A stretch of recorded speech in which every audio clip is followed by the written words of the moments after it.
Oto, rhino, laryngology. Rhino hidung. First posting saya yang tu. Oh, yang tu. Sebab saya masa itu pegawai perubatan. Okay.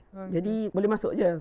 Oh, Jadi kita training lah. Dan masa tu lah Alhamdulillah ada 4 pegawai perubatan yang lain yang senior yang memangnya sedang ambil kursus. Dia masa tu tak ada structure.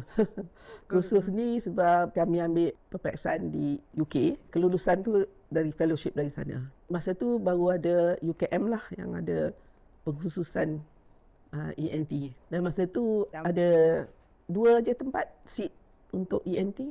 Training master. Training untuk master. 2 je? 2 je. Memang Itu UKM je masa tu. memang dia limitkan lah. Memang baru